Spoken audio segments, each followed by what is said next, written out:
Well, hello, everyone. Hello. This is Alexandra Levine live with the America's Pulse Network. Thanks for joining me. You are all in tonight with me, Alexandra Levine. We have some interesting breaking news tonight. President Trump establishes the White House task force on 2028 Summer Olympics. Remember when he got into the White House, he was so happy about this. And he did a huge press conference about this. He signed an executive order in the Oval Office today. But what was really interesting is that he was taking a walk outside of the White House. And it was so funny to see the mainstream media and the fake news freaking out, obsessed. What are you doing, President Trump? What's going on? Are you thinking about rebuilding something, reconstructing something? What's going on? It's like these people are so obsessed with him. It's hilarious. And he was like, I'm just taking a walk around the garden, seeing what's going on. But it shows you how the fake news and the mainstream media, they have nothing better to do than just stand around and run to see what President Trump is going to do. What is he going to say? How is he going to interact? What's he thinking? What's he feeling? The fake news and the mainstream media will never know what President Trump is thinking and feeling because they don't know him. They never supported him. And there's a reason why President Trump calls them fake news. And these were not conservative media outlets like myself asking this question, because I would never ask President Trump a question like that. It's a ridiculous, asinine question. What's the president doing? He's enjoying life. He's enjoying being the president of the White House. He's walking around the Rose Garden. Stupid question that MSNBC reporter asked today. But it just shows you, it shows you that now that President Trump is back in the White House, the beauty and the wonder that he's doing, that he added American flags in front of the Oval Office and the White House lawn. It shows you that he is going to build this beautiful ballroom in the White House with his own money, by the way. And it also shows you the character of the man. It shows you how wonderful the man is and the vision that he has for the future of our nation. I applaud him for it. I love him for it. That's why I support him 100%, and so does our network. And another big thing with breaking news, HHS Secretary RFK Jr., he gets better every single day, is now taking action to fully ban food stamps from being used for obtaining soda. He says, why should American tax dollars pay for other people's soda? This is crazy. And again, it's getting people off the system about making America great again, about making America rich again. And of course, he's about making America healthy again. Soda is very bad for you. Soda has a lot of aspartame in it, has a lot of preservatives, has a lot of phosphates. And especially if you have someone who has pre-existing conditions, it's not good for the body. Diet soda, they say, is actually the worst for you. And now they have Coke Zero out, Pepsi Zero. They say that's supposed to be a little bit better because it takes out a lot of the stuff, out a lot of the chemicals and preservatives that's in the soda. But the recommendation, if you can, is not to drink soda, to drink more water, to drink more stuff with alkaline electrolytes like Powerade or Gatorade, etc. And I actually, myself, I drink Gatorade, Gator Light all the time, Gator Zero. I drink it all the time. I get very dehydrated, especially being out in the sun, working in and out of offices. Sometimes water's not enough. Sometimes you need those electrolytes. And in regards to water, I only drink water that's electrolyte and alkaline water. I do not drink tap water.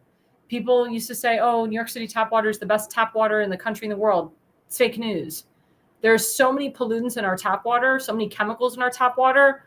Oh my God. If you just went in and actually took a sample of it and put it under a microscope, you would see all of the chemicals that are in our tap water. Especially, I'm here in Maryland right now. The water is so disgusting, especially Back River, which is on the border of Baltimore County and Baltimore City. There was even reports of E. coli poisoning in Baltimore City. It's so disgusting. It's so disgusting. So guys, please, if you can avoid drinking tap water, I highly recommend drinking tap water. So I really thank RFK Jr. for honing in. And of course, he's taking out the synthetic dyes and the artificial coloring out of our food, which is very important. And he's also taking it out of our hair products as well.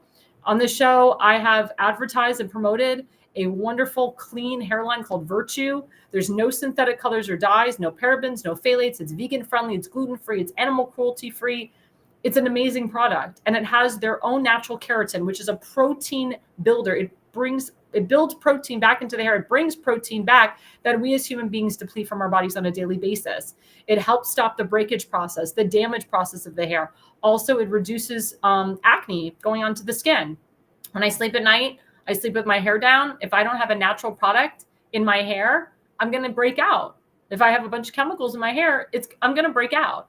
So Virtue is a great brand. It's independently owned. It was actually created by a hairstylist, which I'm a big fan of as opposed to celebrity. And the ingredients speak for itself. You have to really read the ingredients. You have to really see what's in there. Again, getting rid of all these synthetic colors and dyes, the sulfates, the parabens, the phthalates, the silicones is better for your body. It's better for your hair. It's better for your skin also. With skincare, I've said it on this program before. I take a lot of the sulfates out of my skincare, the parabens, the phthalates. I make sure my skincare is gluten-free, vegan-friendly, animal cruelty-free. And you're saying to yourself, wait a minute, aren't you Republican? You sound like you're a liberal being vegan, vegan-friendly and gluten-free and animal cruelty-free. Well, it's actually not a political thing. It's actually just a life thing. I mean, vegan-friendly and gluten-free and all this in your skincare and hair care doesn't have to be a political issue, but it's about making yourself healthy. I can tell you when I'm cutting out all of this crap out of my food, and I cook. So when you're cooking more in the household, or if you can grow your own food, which RFK Jr. has suggested, it's actually better for you. It's better for your digestion. I've said on this network before, I suffer from acid reflux and heartburn. When I make my own food, when I take natural supplements, instead of taking Xanax and omeprazole, or Zantac, sorry, not Xanax, Zantac, Nexium, omeprazole, those are all, and Prilosec, those are all chemicals. Those are all chemical prescription drugs. I started taking HC1 betaine pepsin, or HCl, excuse me. I keep calling it HC1. It's HCl betaine pepsin. It's very, very good. It's very, very good for your body. It's a natural supplement. It's actually a fat blocker too, so I've lost weight from taking it. But it's a natural supplement. It's a natural supplement that really helps your body. But moving on to other breaking news, and this is important, by my friend Eric Daughtry. Update: Congresswoman Jasmine Crockett, the crazy Texan, is now sounding the alarm that the new Texas U.S. map from Republicans would make her lose her seat. Oh. Well, again, we brought up the census. So the census in 2020 was supposed to allow about 5 Republican congressional seats in the state of Texas, and actually 1 to 2 new congressional Republican seats in the state of Florida, and so forth. And then they redid the consensus, and the whole thing got screwed. So Florida didn't get as many Republican congressional seats as they were hoping for, or Texas. And the question was asked today with the president, what do you think about, all these Republicans trying to, gerrymander their districts and make them more Republican? And he said, what are you talking about, the Republicans? The Democrats have been doing this for years. Gerrymandering has been done for years by the Democrats, and it's true. Look at the state of Maryland, for example. The state of Maryland, they gerrymandered all of the districts so that we only have 1 Republican congressman out of the 8. So for the Democrats to scream, oh my God, the Republicans are gerrymandering. You've been doing it for years, you hypocrites. It's crazy and it's asinine. But the difference is that the Republicans aren't just doing it to screw the Democrats. These were Republican districts that the Republicans were supposed to get during the 2020 census, and they never got them. That's the point. They never got them. We look at CD6 in Maryland. That's supposed to be a Republican district. It's all of Western Maryland. It's a sliver of Frederick County, and it's a sliver of Montgomery. But what did the Democrats do? They literally put Montgomery County in there on purpose. They gerrymandered the district to make sure that a Republican doesn't win. And that's supposed to be a very Republican district because you have all of Western Maryland. And what part of Frederick County did they put in? They gerrymandered it to make it the most purple/left part of Frederick County. So it's very hard for a Republican to win. And of course, you have illegals that vote in the state of Maryland. They do not require photo ID to vote, and mail-in ballots like crazy. So for all these Democrats to scream, oh my God, the Republicans are gerrymandering. They need to take a look at the mirror, take a look at themselves in the mirror, because they gerrymandered districts so that they would win every single year. It's crazy. It's very crazy. They're just mad because Republicans that live in liberal states and liberal counties and liberal districts, they're saying, hey, if Texas and Florida are doing it, we're going to try to do it too. Why not? But it's the truth. And Jasmine Crockett is a detriment to our nation. The more that Jasmine Crockett and AOC and Al Green and all these morons stay in power, and Adam Schiff, because there's no term limits, they will try to rise and become president of the United States one day.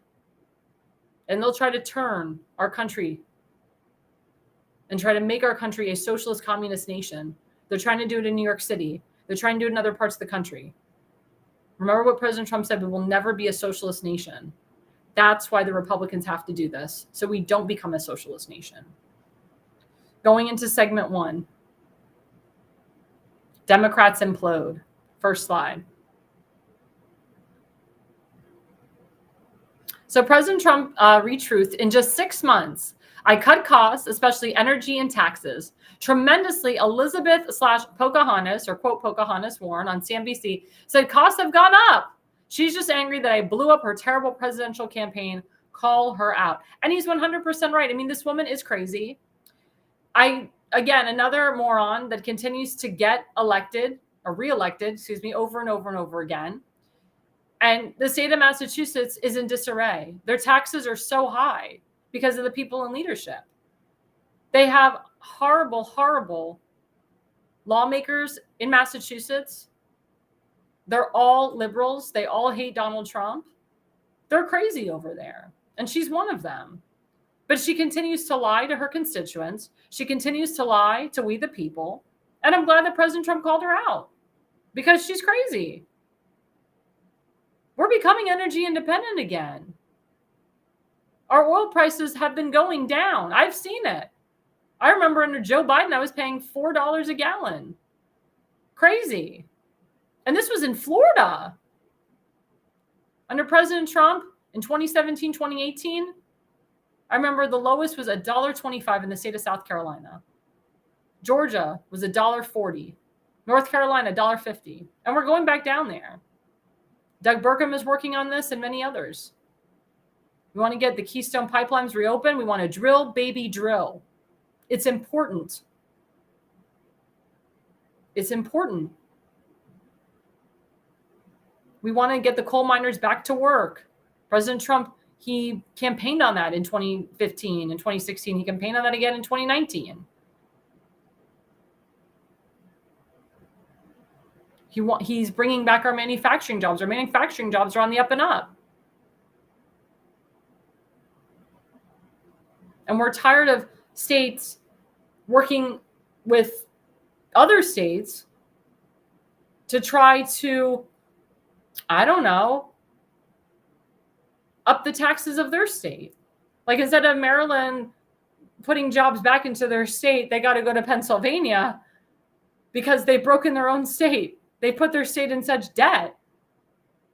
They try to be like Pennsylvania. They want to ruin Pennsylvania. Pennsylvania is actually thriving more on the oil side because the coal miners are back to work over there. And that's why Virginia has a tagline, don't Maryland my Virginia. Because the point is, each individual state needs to work on their infrastructure, needs to work on getting their oil prices down. But if they keep combating President Trump, he's not going to come and help you. And then you attack President Trump when he doesn't come and help you. Well, why would somebody help you when you're constantly attacking them? That's just crazy. That's crazy. But don't go to another state for help because you screwed up your own state, Governor Westmore.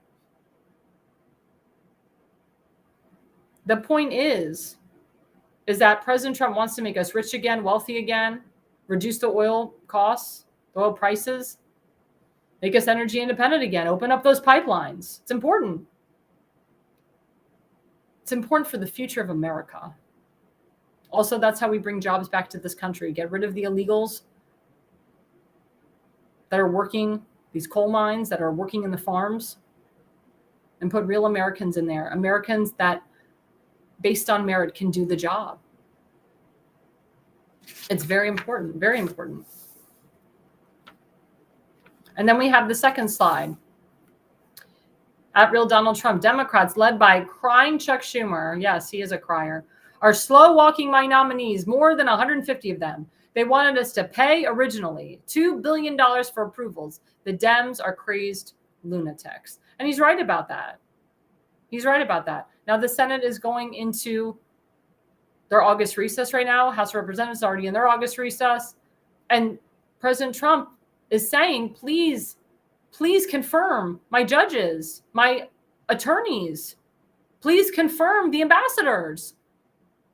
Judge Janine just got confirmed as the U.S. attorney for D.C. And what did President Trump do today? He retruthed, or he put on his Truth Social about the crime in D.C., how it's horrible. What else did he do today? The DOJ. They did a whole write-up of the sanctuary cities, sanctuary counties, sanctuary states of this country. Baltimore County was on there as being a top sanctuary county. Baltimore County is a mess. That's why it's very important who we get into leadership. And we'll talk about that later. But I look at these states that are sanctuary states. I look at these counties that are sanctuary counties. It's awful. It's horrible. But the Democrats are to blame for that. The rhinos are to blame for that. It's really sad. It's really sad that Chuck Schumer, who's known President Trump for years, keeps combating him every single time. And this is for politics. President Trump calls him a Palestinian. I agree with that. I've always said Chuck Schumer, hashtag never a Jew, hashtag not a true Jew, hashtag not my real Jew, hashtag never a Jew. He gives Jewish people a bad name. It bothers me. As a Jewish person, I take high offense to Chucky Schumer going against us and going against his faith. This is not the Jewish way. You work with your president. You don't continuously combat him. And Chuck Schumer had the audacity to praise and support this Mondami guy who's a pure anti-Semite, who puts Uganda first, who really doesn't give a darn about the Jewish people, who wants to combat ICE, who called for the defunding of the police. It's disgusting. It's disgusting that Chuck Schumer can't just say, hey, President Trump, you're the president. I think maybe I'll work with you today. No, God forbid, because he's bond paid for by socialist groups, by lobbyist groups, by special interests.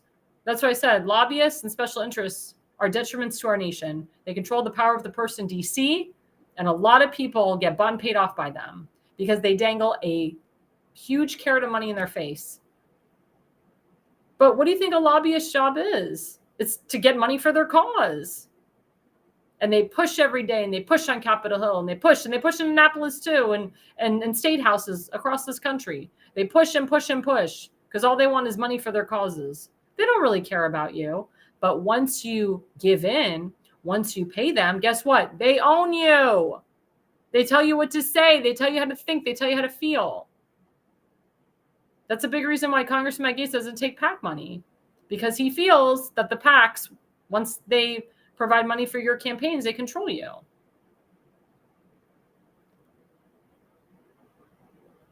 But it's really disgusting. It's really disgusting that,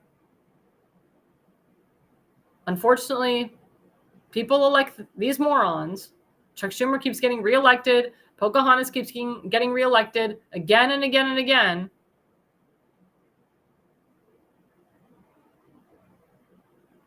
And they don't do for the will of the people. I question the voters. Why do you keep reelecting these people? Oh, because it's a Democrat state and there's nothing we can do about it. No, you stand up and you rise up against it. You find someone that can combat these people. You find someone that has a business plan that can actually win, but actually cares about winning and actually knows how to win. That's where I come in as a political consultant to vet these people.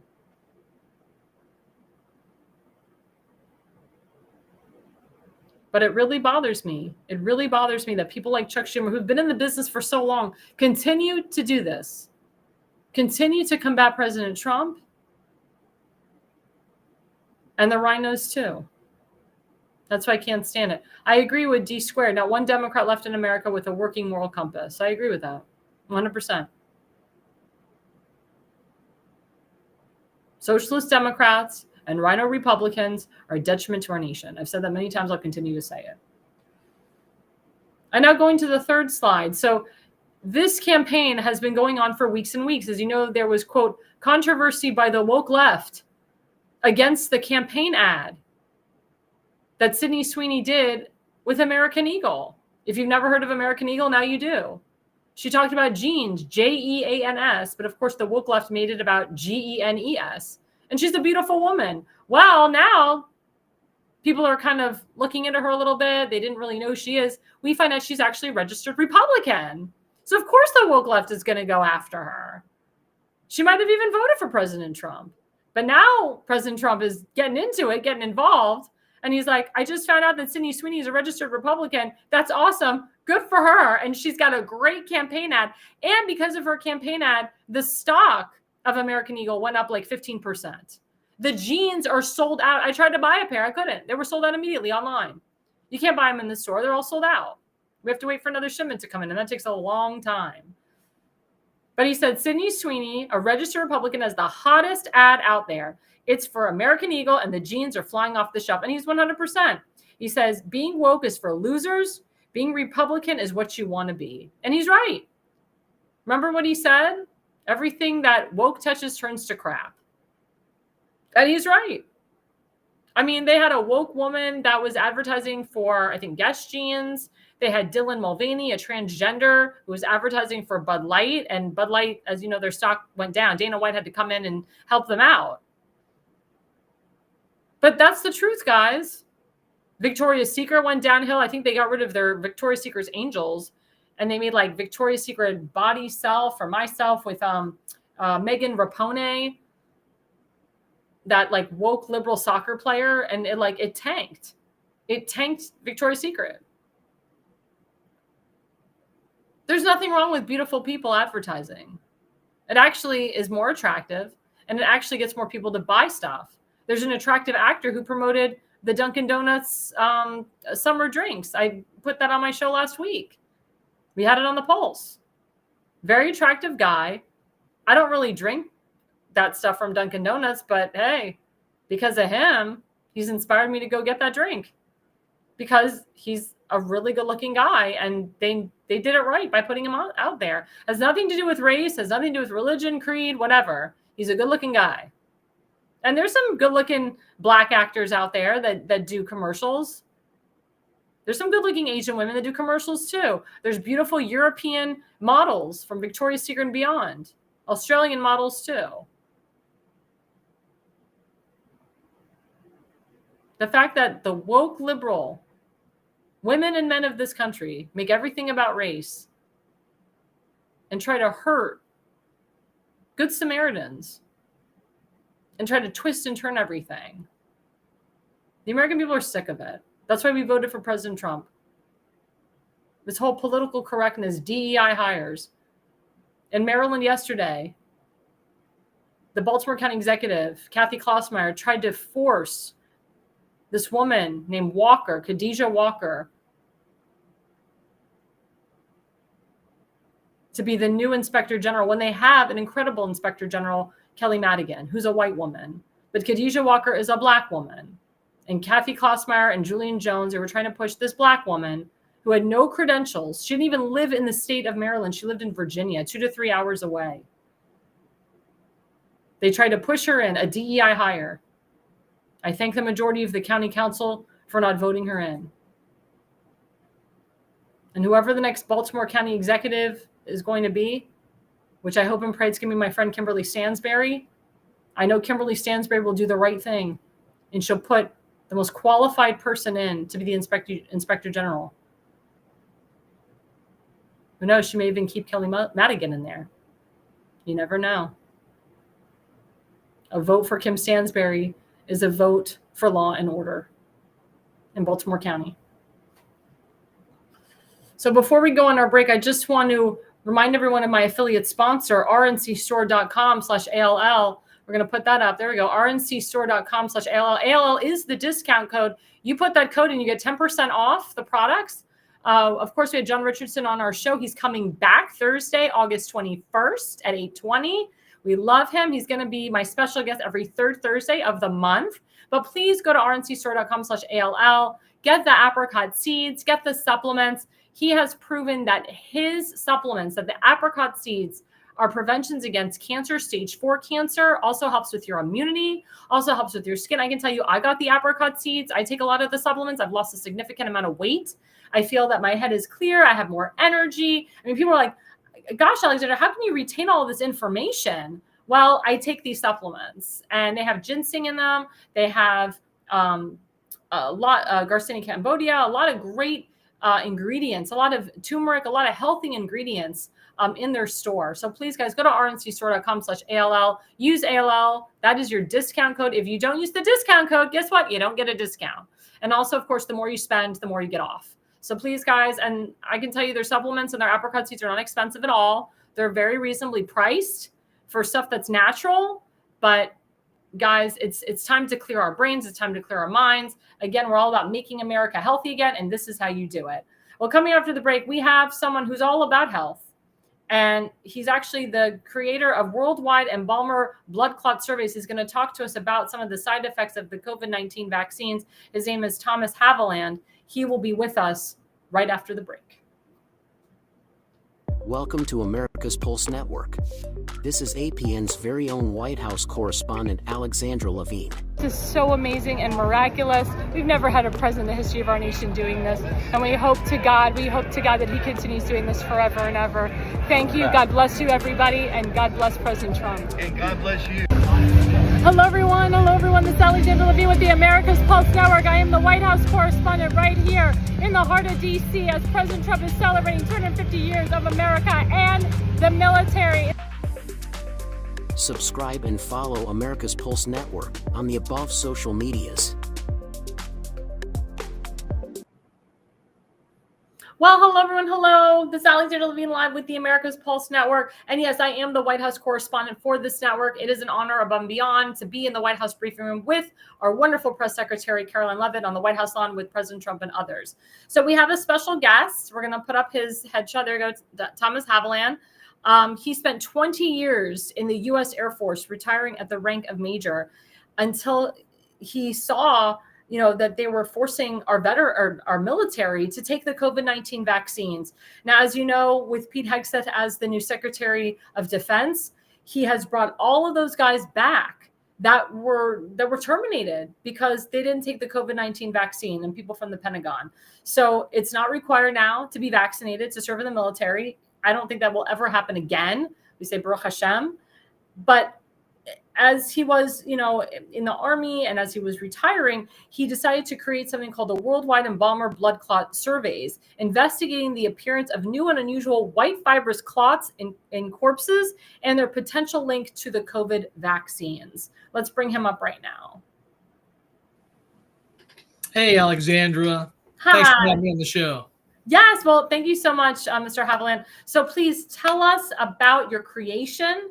First, if you want to talk about your military service and the military and how they mandated vaccines in the military, that'd be something to broaden on. But I really want you to focus on, your work and what you do.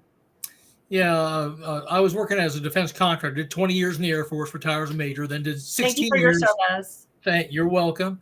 Then 16 years as a defense contractor, but it all came to an abrupt halt in October of 2021 when Joe Biden came out with the mandates for not just the military and government civilians, but us defense contractors too.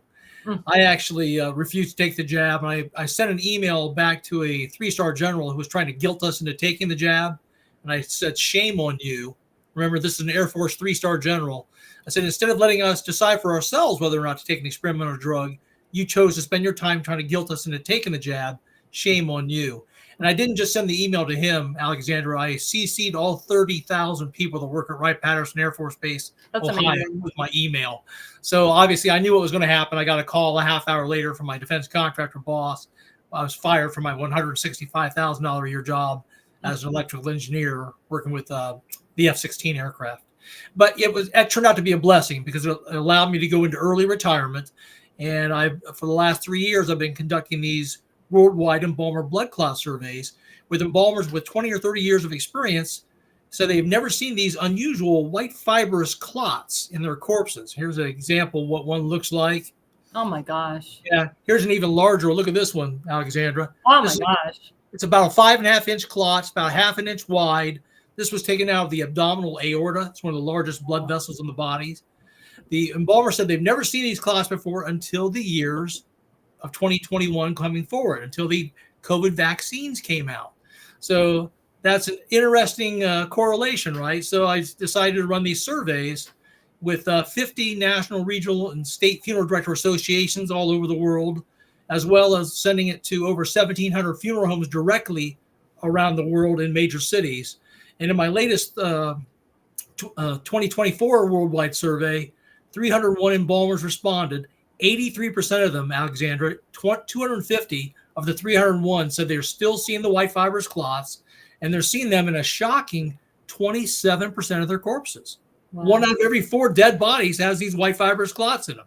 This is not a rare phenomenon.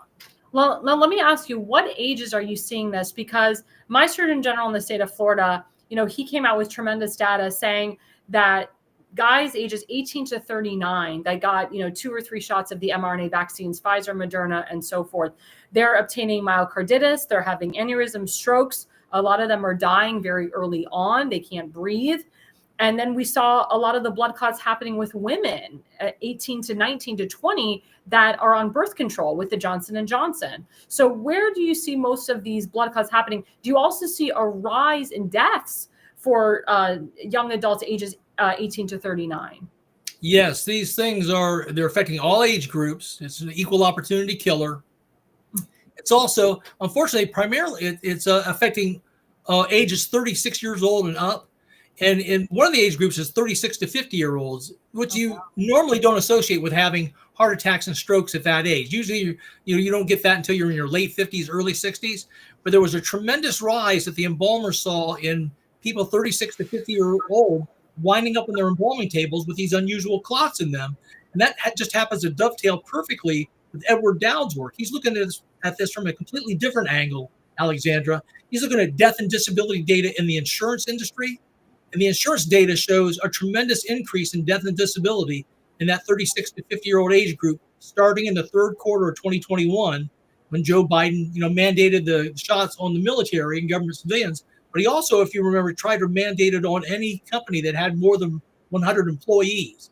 Now, our Supreme Court eventually shot that down. A lot of companies acted preemptively, and they made their employees get the shots anyways. Right. And sure enough, Dowd saw about a 40% spike in death and disability in that 36 to 50-year-old age group starting in the third quarter of 2021 and going for about a year. And that's the same thing the embalmers are corroborated as well in their embalming tables. Now, I have a question because you're dealing with corpses now.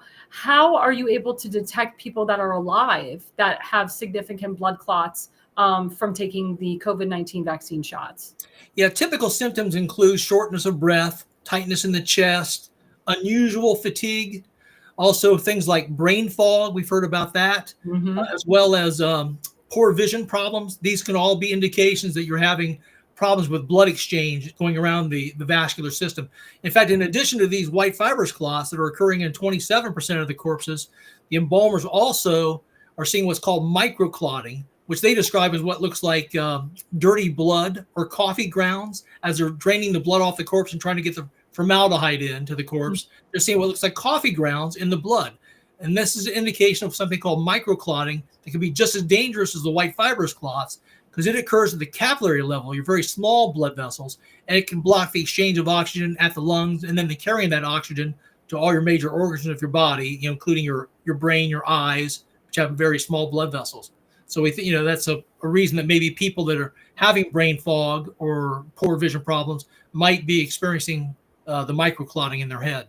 Now, has there been a study of which of the vaccines provides more of these white fibrous clots? Was it Pfizer? Was it Moderna? Was it AstraZeneca? Which one was the worst? Are they all? We think they all do. In fact, here in the United States, of the about 700 million jabs that Americans took, about 270 million Americans took the jab. It was about 80% actually of American adults over the age of 18. And they took on the average about 2.5 jabs.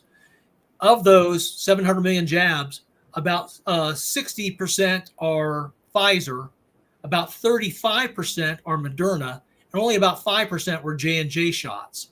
So all of them, and as you know, the J&J shot was actually paused for blood clotting problems. And then, the people were told for boosters, hey, get a Pfizer or Moderna to boot instead.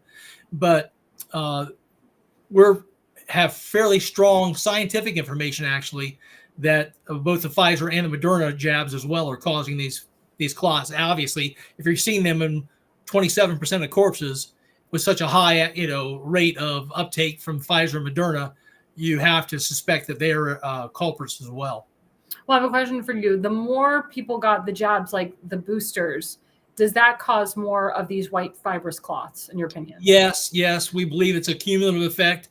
Obviously, as you're taking more and more of those boosters, you're getting more of the damaging spike protein. And what we believe is happening, we've got pretty strong scientific evidence, is the spike protein from either the virus itself, because the COVID virus has a spike protein on its surface, or more likely the COVID vaccine, because it produces much more of the spike protein, is combining with our blood's natural blood clotting protein called fibrinogen.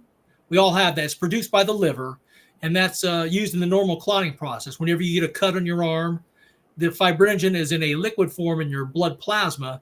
And then when a cut occurs and a clotting response is triggered, that liquid fibrinogen turns into a white solid called fibrin. And it looks like nice, smooth, cooked spaghetti noodles, just gradually bent. They form like a net, and then they collect your red blood cells and your platelets and form a natural clot. And then when that wound's healed, then we have another enzyme called plasmin that comes along and breaks down that clot, and then you're good to go again.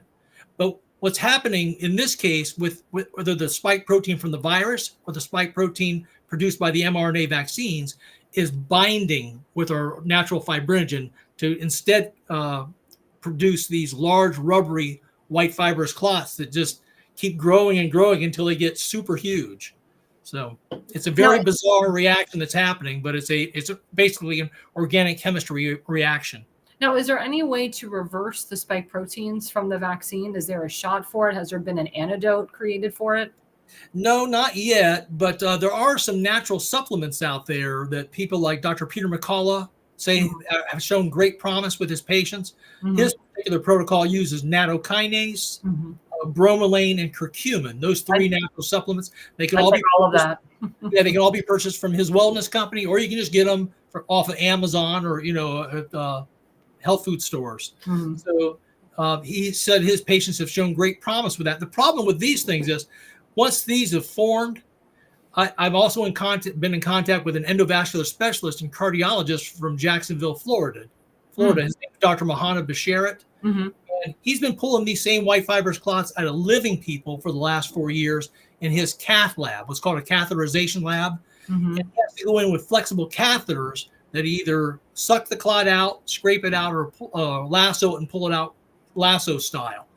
And once the clots have formed, traditional clot-busting drugs like tissue plasminogen activator have no effect on these clots at all. So they have to go in and physically remove them. So the trick is to not have them form in the first place, and that means detoxing your body of the damaging spike protein that's causing these things to form.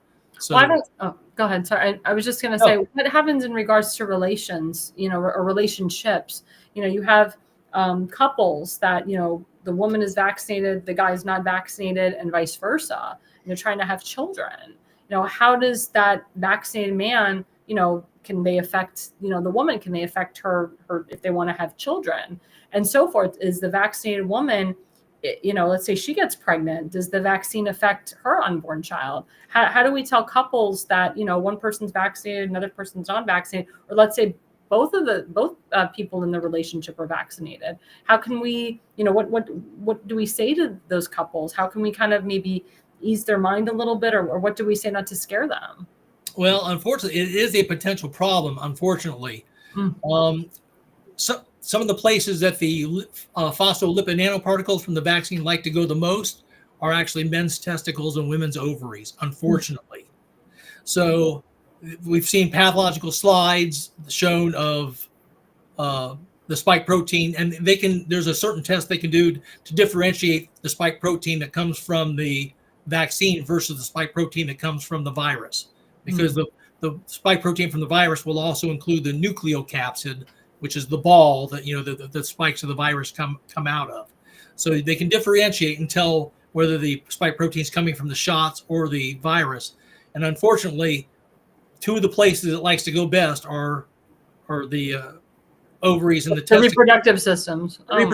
And what's worse than that is, like also Dr. Pierre Corey and his medical partner, they are in contact with patients who have been shed on. So there is a problem there. If one of the spouses is vaccinated, the other one's not, there is potential during lovemaking that the one could pass it to the other. Unfortunately, it's a sad situation, but we have to go with the evidence. And what Dr. Corey is seeing is about 70%, I think, of his patients, as well as 70% of Dr. Jordan Vaughn, who's runs a long COVID clinic in Birmingham, Alabama. They're both seeing, I think, about 70% of their patients are people that have had vaccine injury, but about 30% of their patients are people that have been shed on by people who have been vaccinated. Wow. So it is a thing. Wow. I believe in it. I really do. And I say this because I didn't take any of the jabs. I refused. And I took ivermectin and hydroxychloroquine prophylactically for 2 years, from 2020 to 2022. I got a very bad case of COVID, I guess the quote Delta variant. I hate calling all these things because it's like made up names. In January 2022, and I was in Dallas, Texas, and that's when we were required to wear a mask on the airplane. And as we know, the masks don't work. And I wore the N95 mask. They're supposed to be the best mask in the world. And I got like the worst case of COVID. I had it for like a month. And I think it was the vaccine shedding. I really do. I think there was people on my plane, obviously, that were vaccinated. I was going in between 3 airports with probably vaccinated people. And that's probably why I crashed. Like, I just got a very bad case of it. And, thank God the monoclonal antibody treatment really saved my life. It really did. It's good you had it offered, because they actually took that away, didn't they? Probably shortly after you got it. They did. And it was interesting. So I'll tell you a little bit of a backstory. So when my grandfather got COVID really bad in Florida, that's when my governor, Ron DeSantis, was opening up monoclonal antibody treatments all over the state of Florida. So that was in like August of 2021, where I got that for my grandfather. So it gave him an extra life to live. My grandfather did die of the vaccines. He died of the Pfizer vaccines. Mm-hmm. My grandfather was a healthy man, World War II veteran, was never sick. And he gets COVID. They didn't treat it. Then he obtained pneumonia. They never treated the pneumonia. But I kept saying to the doctors and to the governor, I'm not going to have my grandfather die of COVID. So when the monoclonal antibody treatment was accessible in Sarasota County, I called the governor, and his strike team came to my grandfather's facility and administered it to him. But it was actually the hospital, Sarasota Memorial Hospital, that murdered my grandfather and gave my grandfather remdesivir and opioids to kill him. And there's big lawsuits at that hospital right now. And, my family and I, we've been fighting to get the full medical records from that hospital, and you'll never get it. I'm sure they've shedded them. I'm sure they shedded the records. But we all know that there was massive amounts of remdesivir administered to people, and it was without my mother's consent. My mother had power of attorney. So fast forward to when I got it, I was working with Governor Abbott down in Texas. And when he got COVID, he got the monoclonal antibody treatment Regeneron immediately. And I helped a lot of families in Texas obtain Regeneron. And there was a whole family in December, and they got it. I mean, they were healthy people. They were farmers, and they had a bad case, and I made sure to get it. When I got COVID, you were right. It was very hard to get that treatment because of Joe Biden. It was very hard. I had to go through an outside source. I had to have a nurse. I had to get a hotel room on my own dime. I had to go to a hotel room. I paid a nurse $300. It was normally $600 with insurance. They covered it. They took half of it off, so I only had to pay $300.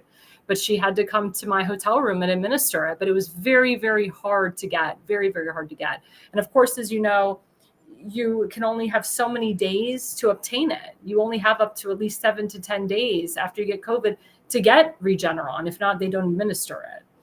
So it was very difficult. It was very difficult. And I started working with the COVID wards in Texas and in Florida. And the nurses said to me, instead of us administering the Regeneron, why aren't the governors giving us ventilators? And I'm like, are you kidding me? Ventilators is a death sentence. It's a death sentence. You only have a 10% chance of living, if that, with a ventilator. So the hospitals and even the COVID wards that had Regeneron were not giving the patients what they needed to survive. And that's I harken back to what you said in segment 1 about the lobbyists, and Big Pharma is one of your biggest lobbyists, and they've got such control of the government that they have dictated basically the treatments that people will get, right? And you're right, they denied early treatments like hydroxychloroquine and ivermectin. Yep. When people were in bad shape and got to the hospital, they were offering only remdesivir and ventilators. Yeah. Or Mucinex and Robitussin. That's what they gave my grandfather, which is crazy. And it's caused all these problems. And one of the biggest side effects, and I think the most spectacular side effect, is these white fibrous clots. Yep. One of the good things happened back on June the 8th, Alexandra. I was actually invited to be a guest speaker at the Tennessee Funeral Directors Association's annual convention. And I actually have captured, while I was at that, and I gave about an hour presentation there. It was in Franklin, Tennessee, just south of Nashville. And during my presentation, we've captured on video footage, Alexandra, 18 of 28 embalmers in that room with raised hands saying they are indeed seeing the white fibrous clots. Wow. So it's a big deal because it's the first official confirmation we have from a United States State Funeral Director Association that this phenomenon is indeed real and the clots are happening and they're prevalent. I actually took a survey at that convention, and the Tennessee embalmers were seeing the clots in about 17% of their corpses in the first half of 2025. So I do have a question for you. I don't know if you know this or not. So I'm Jewish, as I said earlier. So it's actually against Judaism, the laws of Judaism, to embalm. So we don't do it in Judaism. In Judaism, when the person dies, we don't even do a full autopsy. We bury them the next day. But there are a lot of Jewish people that did obtain the COVID-19 vaccines. So my question to you is, because in Judaism we don't embalm, how can we detect, with the Jewish community, who got the vaccines and who didn't? You probably will not be able to, unfortunately. And that's one of the problems is people who are being cremated, the evidence is being destroyed, obviously, right? If the person has the white fibrous clots in them. And in fact, very few autopsies have even been done, even on young people in their 20s and 30s that have died suddenly. There haven't been many autopsies over the last 4 or 5 years. Because I think, it's interesting, isn't it? Because you would think, if I was had a young 20 or 30-year-old, my son or daughter, died suddenly like that, I would demand an autopsy, right? It'd be done. But it's unfortunate, not many have been done. So it's and when they are done, the medical examiners tend to look at major organs like the liver, spleen, the heart, the brain. They'll maybe look for toxicology to see if somebody overdosed, that's that kind of thing. But they don't usually take very close looks at the rest of the vascular system. So the embalmers believe that they're the ones finding the clots and that the medical examiners and coroners are missing them. So, yeah. That's interesting, because it's very scary to see a young person report live on the news, or a young person with a football about to run to that touchdown, to win the game, and then all of a sudden they collapse. And they cover it up. It's just a huge cover up. And the first thing that we say, and I say, is he probably took the vaccine. They probably took the vaccines. And I'm glad that you brought up died suddenly. Under the Biden administration, and actually under Jack Dorsey, they blocked a lot of those real life stories on X. Thank God to Elon Musk that he bought X. And now those stories are told. Now died suddenly is a huge X account now, where people, they talk about what happened to their loved ones. Yeah, there was like a Facebook group that had thousands and thousands of people who had been vaccine injury, and then overnight it got wiped out. Yep. It's like they silenced all those voices because they don't want you to know. They don't want you to know the truth. Because you're causing vaccine hesitancy. Or you're an anti-vaxxer. Right. So I do want to say just one thing, or ask you one question before we go. So RFK Jr., we talked about him in the first segment. He announced the termination of 22 contracts for mRNA vaccine development. I want to know your opinion on that. Yeah, I just saw that today in an article by Nicholas Halsher, who works with Dr. Peter McCullough on they do that Focal Point Substack, and it's BARDA, I think, is the biomedical advanced R&D arm of the HHS, and like you say, RFK Jr. basically has pulled funding in the neighborhood of about $500 million out of about 22 different projects that are involved with the development of mRNA injections. And RFK Jr. said basically the mRNA platform has shown that it's pretty much ineffective in handling respiratory illnesses. So we love that, the fact that he's come out and said that and has pulled that funding. Now, we'd like to see him go a little bit further than that and actually say that, because he didn't say anything about injury or death that's been caused by the vaccines. Right. We'd like him to go a little bit farther and talk about that. And then obviously we'd like him to ultimately pull the shots off the shelves completely. Because tomorrow, mom can take her kid into a Walgreens or a CVS pharmacy tomorrow, get herself a COVID jab, or give one to her 6-month-old baby. This is ridiculous. Crazy. And I'm going to ask you one question, and maybe you know this, maybe you don't. So Russia came out with a study. They actually came out with a vaccine to help people with stage 4 cancer. And they said that it's supposed to, they say you have to have cancer in order to get it. It does have a little bit of mRNA in it, but they're saying that the studies are coming out that this could be something big to really help people with stage 4 cancer. What say you about that? Well, I know Dr. Peter McCullough doesn't poo-poo the platform entirely for people that are in desperate need. So that's the one area where he said maybe an mRNA injection is appropriate in the case of like somebody who's got terminal cancer and has no other alternatives. You have a right to try something experimental. But for every other use, of any age group, any kind of comorbidity, Dr. McCullough, myself, and many others believe that these mRNA injections are not fit for human use, period. Well, thank you so much. You have been just a wealth of knowledge. Please tell my viewers how they can follow you and get a hold of you. Yeah, my wonderful assistant, Miss Laura Kasner, runs a free Substack that we affectionately call Clot-tastrophe. And you can find that at Laura, Laura, Kasner, Kasner.substack.com. You'll see all the results of our surveys over the last 3 years and some other interesting articles on there. Well, thank you so much. We would love to have you on again. And I thank what you're doing. I thank you for what you're doing, because you're doing God's work. You're bringing it to everyone's attention. And that is what is so important. And it's amazing. It's amazing what you're doing. I really appreciate it. Thanks, Alexandra. Thank you so much. And we'll be right back after the break.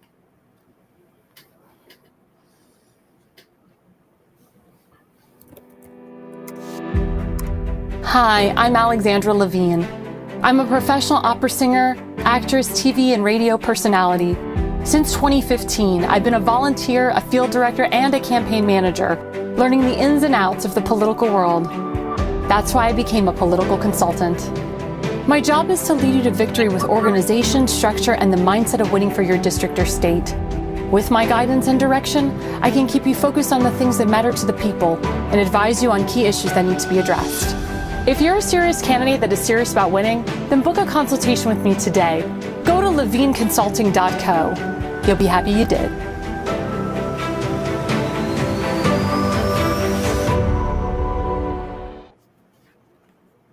Well, hello, everyone. Hello. This is Alexandra Levine live with the America's Pulse Network, segment 3.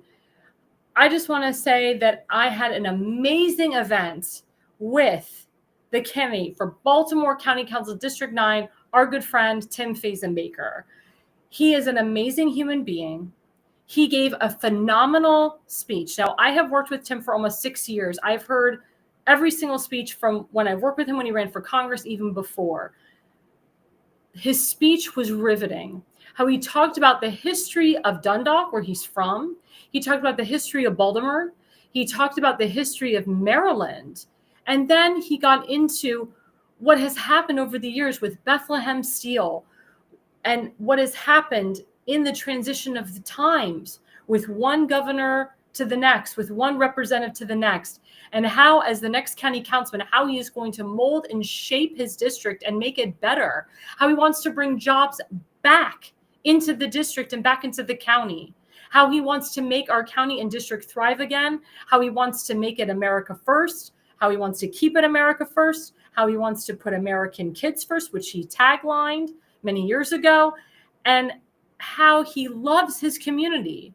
And he even said, he's like, I've had people that told me I should move to Florida, I should move here, I should move there. But he always comes back to where he's from. He always comes back to the beautiful river that he talked behind. He always comes back to his history. And he has 4 beautiful children. He has a wonderful wife. And he talks about how he wants to raise his children in an environment that's safe. Talks about the safety and security in the district and the county, because the crime in Baltimore County is insane. President Trump actually, with his DOJ, he reported that Baltimore County is a sanctuary county. And that's not good. And that's why we need Tim Fazenbaker in District 9, which is the most MAGA and the most America First district, because he will show you the vision that he had when he was a child 40-something years ago. And he wants to give you back that vision, give the district back the beauty of what Dundalk used to be. And he said, the people of Dundalk are great. And they are. I've met so many of them. I know every single one of Tim's constituents. They're great people. We had a wonderful woman who spoke. Her name was April Babcock. She works for the Lost Voices for Fentanyl. Her son, unfortunately, died of fentanyl. And she is very well aware of the fentanyl crisis that's happening in Baltimore County and Baltimore City.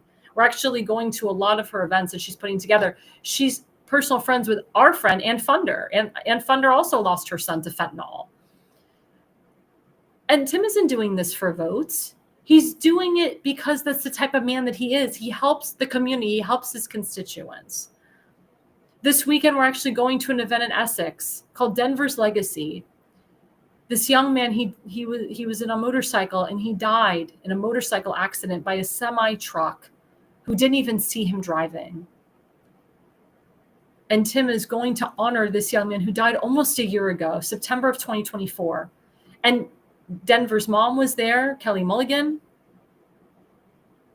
and her family, and actually her son's girlfriend. Her son's girlfriend was there, devastated.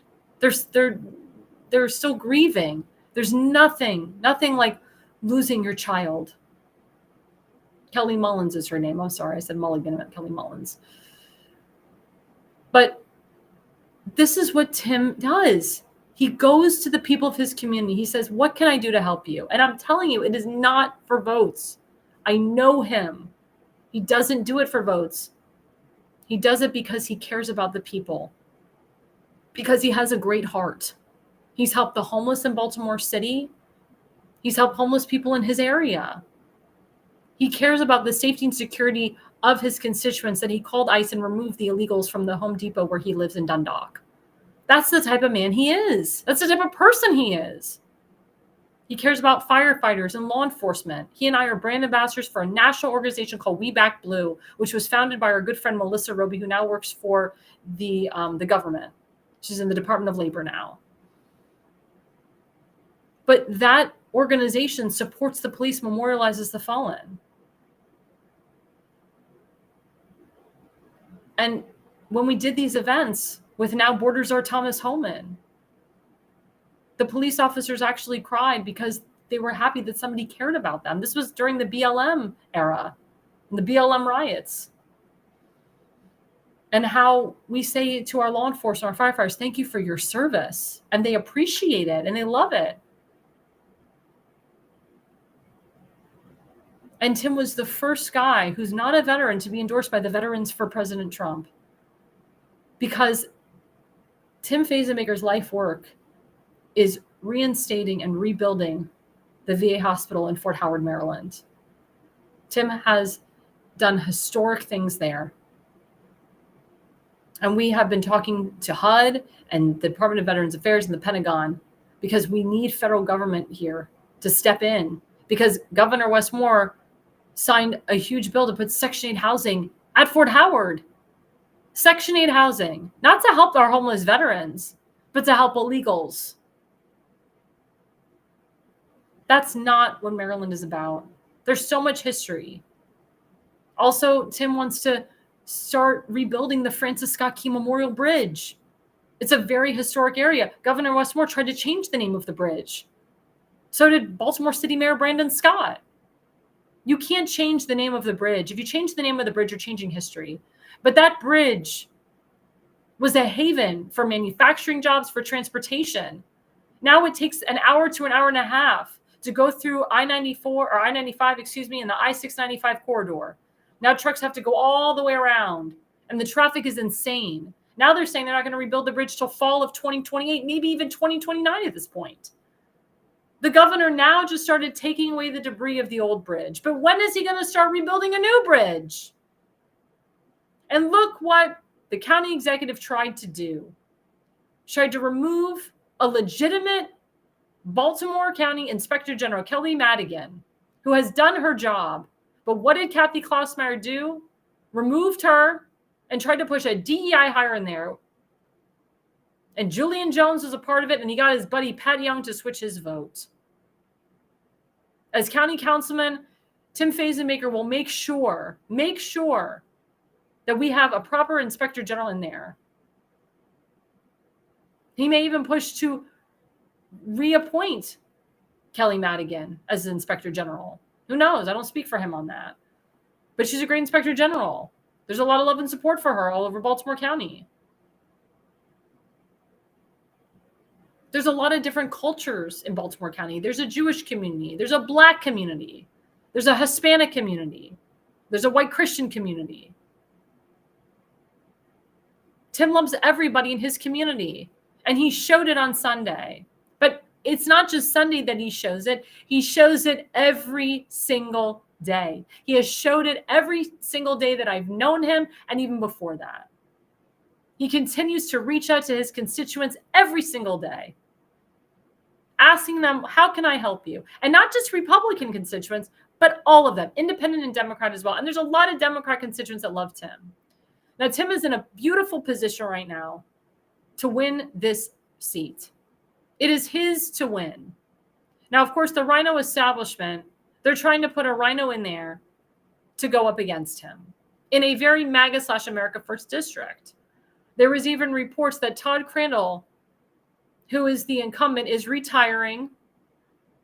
Baltimore Banner put out a hit piece against him. I wouldn't even call it a hit piece, a factual piece about what's been going on in Todd Crandall's life for the past year. They confirmed that he's a drunk, that he's been in and out of alcoholic rehab up in Hartford County, that his own wife, who's I think now his ex-wife, filed a protective order against him, how he threatened to kill his mother, how he's been abusive. Reports are coming out that Mr. Crandall will finish his term and he will retire. But there's reports recently that Mr. Crandall may try to push or endorse one of his staffers. Well, who are his staffers? This guy, Doug Anderson, who nobody knows. He lives in White Marsh.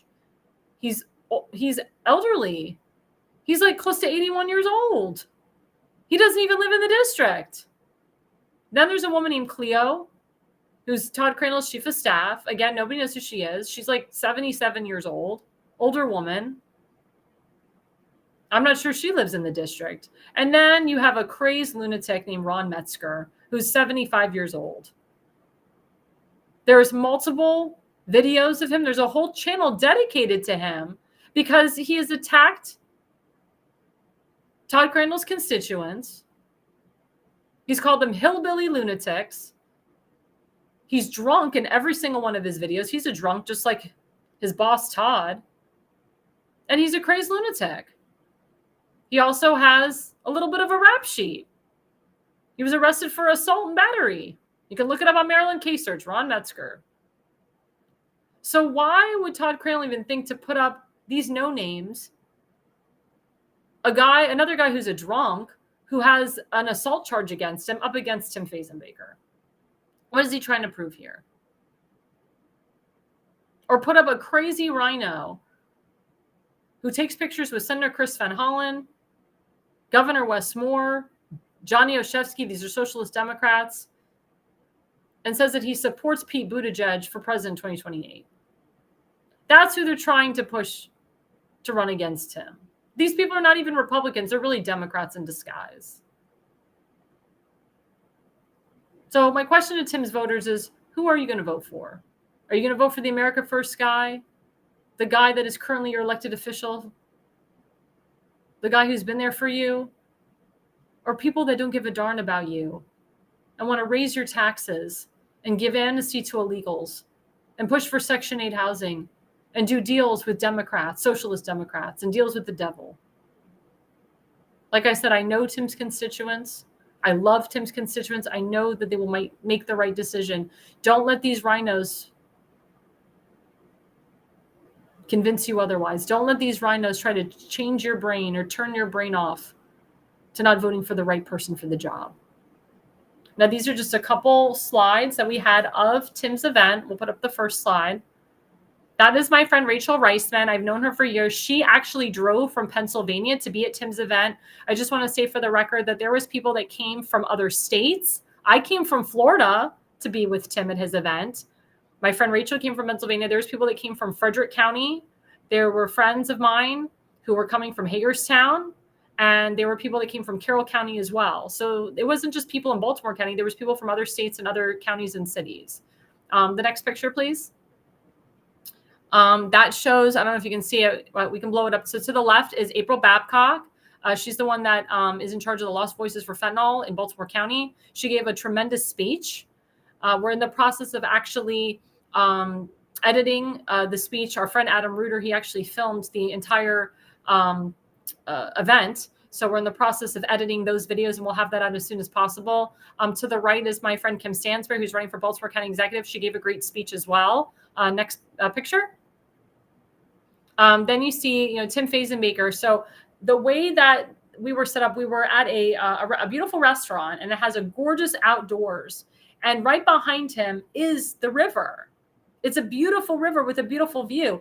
These are $1 million homes, by the way. He lives in a $1 million neighborhood. In Yiddish, we say he's no schlepper. Schlepper in Yiddish means a ragamuffin. Tim Fazenbaker is no schlepper. He lives in a $1 million neighborhood. And he is the HOA president of his neighborhood. And that is the view. That is the view. All these people were on their boats listening to Tim. Especially when you talk about the Baltimore Orioles suck, because they do. They were like, yeah, you're right. Right on. You get my vote. It was really funny. But it was a beautiful, beautiful day. It was 82 degrees. Tim specifically wanted to do his speech outdoors here to talk about Dundalk, to talk about the area. And we're just going to play a couple clips of his speech. Let's play the first video, please. The purpose of life, really, to take care of your own family and then your neighbors. It doesn't matter about anything else. But the elderly and disabled, there are people that definitely need our help. That's always been the Dundalk way. So Tim was talking about how in his district, people have not helped the elderly and the disabled. But Tim has. I've seen it. I've seen how he reaches out to the elderly and the disabled in his area. And he's right. That is the Dundalk way. We help our own. We take care of our own. Let's play the second clip. That bridge went down 17 months ago, and it was all over the world. And they haven't even really started anything. But they're going to raise our taxes, probably another $78 million to do that. It's going to be stuck on us. That's ineptness. That's politicians that don't think about what's best for us. He's right. See, I brought up the bridge again. What did he say? That they haven't even started rebuilding the bridge, but they're going to up our taxes. That's crazy. When there was a bridge collapse in Florida due to a hurricane, my governor, Ron DeSantis, rebuilt that bridge within 3 weeks. Did Floridians' taxes go up? No. I mean, we don't pay state income tax. And also my governor is trying to get rid of property taxes in Florida. But that tells you something. Why is Governor Westmore prolonging the rebuilding of the bridge? Oh, it's because he wants the government to fully fund the bridge. And President Trump's like, heck no. But then Governor Westmore blames President Trump and his administration for not coming to Maryland and helping him. Well, why would President Trump come to your state when you crap on him and you try to sue him? Or you throw lawsuits at him? Attorney General Anthony Brown is constantly suing President Trump on a daily basis, and they're going against ICE. And then we just find out that Baltimore County is a sanctuary county. So why the hell would President Trump want to help? Stop dissing the president, Governor Westmore. Stop suing the president, Attorney General Anthony Brown. Stop criticizing the president, DEI hire, Mayor of Baltimore City, Brandon Scott. Enough is enough. Enough is enough. And let's play the third video, Tim. About something President Trump said with entering the golden age. And I saw Western Pennsylvania and I saw Texas getting things that we aren't getting. They're getting AI warehouse infrastructure. They're getting tons of money and support. They're getting the next generations of jobs and families that live in those places. And we're getting higher taxes. We're getting an administration here in this state that fights everything so that the federal government says, we're just not going to help you. No, and Tim proved my point. There's all these AI intelligent jobs and factories in Pennsylvania. We can have them right here in Maryland. We can build them right here. But because Maryland has a government, government and governor with Democrat control that combats President Trump, why would President Trump want to come and help? Now, the EPA director, Congressman Lee Zeldin, is coming to Maryland September 17th for an event with the MD GOP. It's called the Red, White, and Blue Dinner. I've reached out to the EPA, to Lee Zeldin, to come and take a look at Back River because the water is disgusting. The Baltimore Harbor is nasty. You can't fish there. You can't swim in there. You can't bathe in it. You can't. There's a bunch of chemicals, and you'll get massive diseases. And I believe, and I can't prove this, but I wouldn't be surprised if hexavalent chromium was in that water, which is what Aaron Brockovich proved out in California. There's a lot of pollutants in Back River, and that sanitation plant needs to be torn down and rebuilt. It's not a good enough plant to really sanitize things, and that's the truth. And Tim has talked about this. Tim was an environmentalist for a long time. He worked in two environmental, if I can speak, plants over the years. He worked at Clean Harbors for a long time. So he knows environment and he knows about infrastructure. That's why he mentioned the bridge.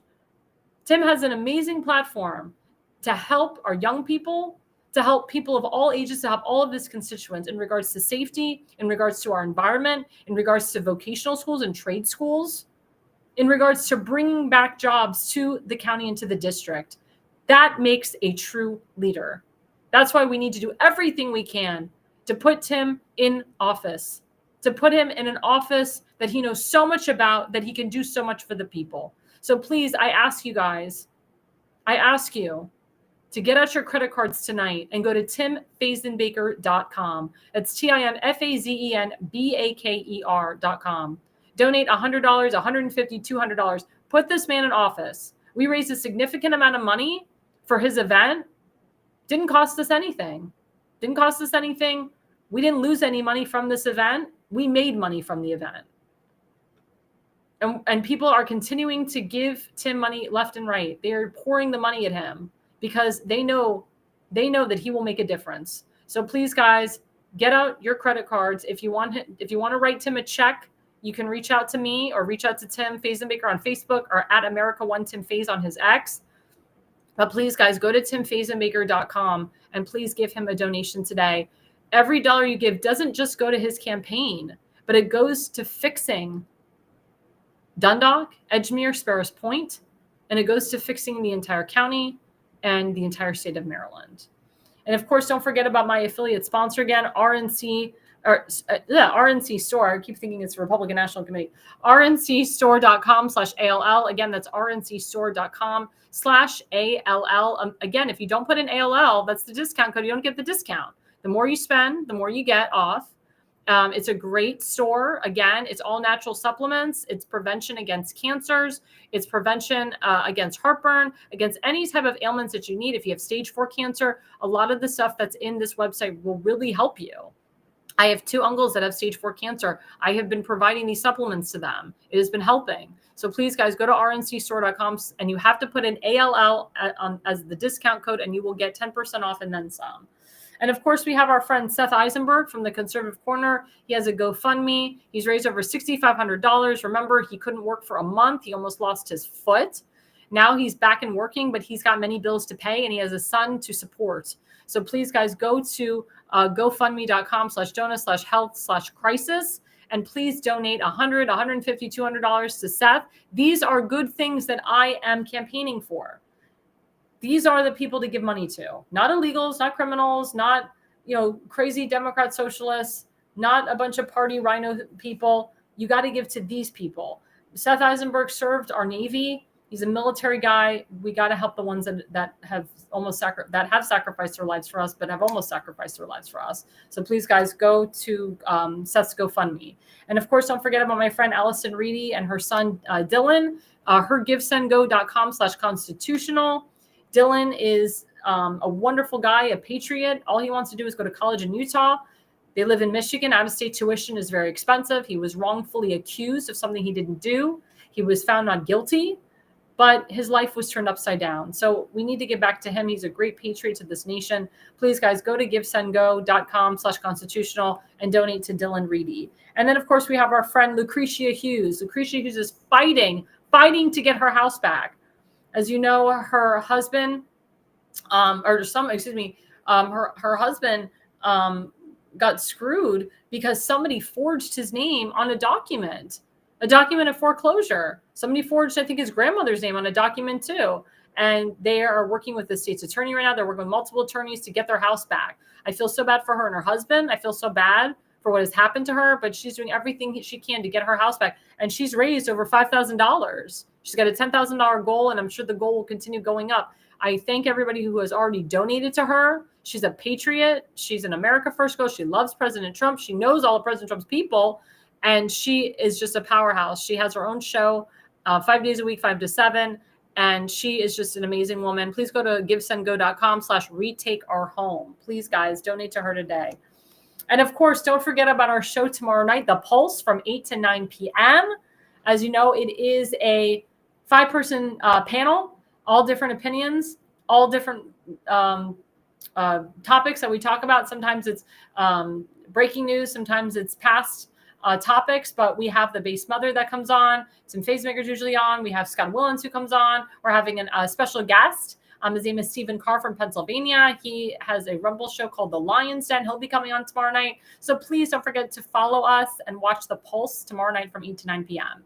And don't forget that we have The Jersey Shore with my friend Damon Galdo every Monday night from 8 to 9 p.m. and also every Friday night from 8 to 9 p.m. with a repeat of his radio show. Please follow Damon Galdo on Facebook and follow him on X at Damon Galdo. And of course, don't forget my good friend, Popeye the Sailor Man, Seth Eisenberg, the Conservative Corner, every Sunday night from 7 to 8:30 p.m. That's every Sunday night from 7 to 8:30 p.m. You can follow him on Facebook at the Conservative Corner, and you can follow him on X at Conservative Seth on X. And of course, don't forget to follow our platforms right here. Don't forget to like and subscribe. The more you subscribe, the more podcasts we can do, the more things we can do. We're also going to be having some other podcasters coming on. If you're interested in being a podcaster with us, if you're interested in sponsoring, please go to the americaspulsenetwork.com website. Please fill out our podcaster form and our sponsorship form. We're always looking for great podcasters. We're always looking for great sponsors. So please go to americaspulsenetwork.com today. But again, don't forget to follow us. We're on X at America's Pulse Network. We're on Rumble at America's Pulse Network. We're on True Social at America's Pulse Network. Our Parler is kicking butt. We are doing phenomenal with our Parler. We're getting 1,200 views here, 12,000 views there. I mean, the views are just like insane for each show. So please go back on Parler and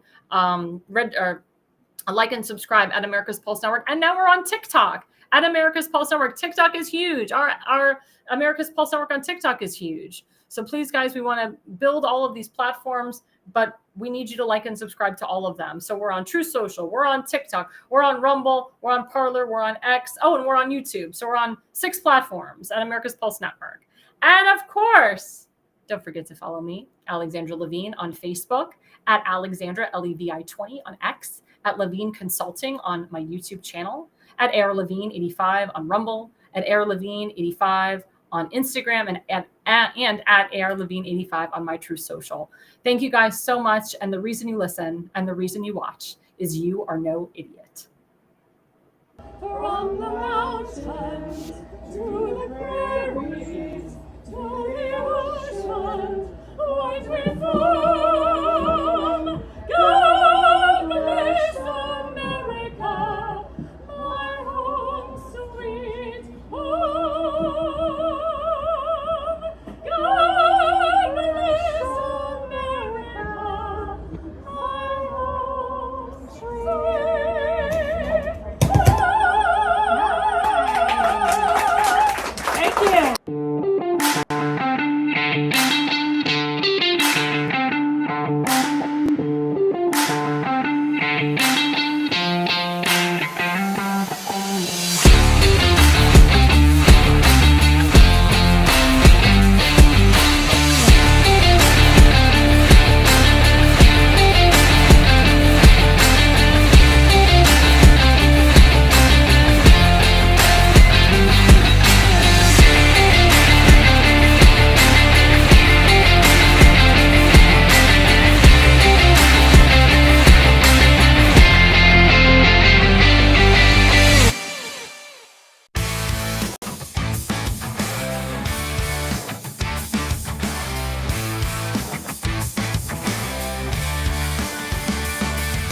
Jersey Shore, we make our stand.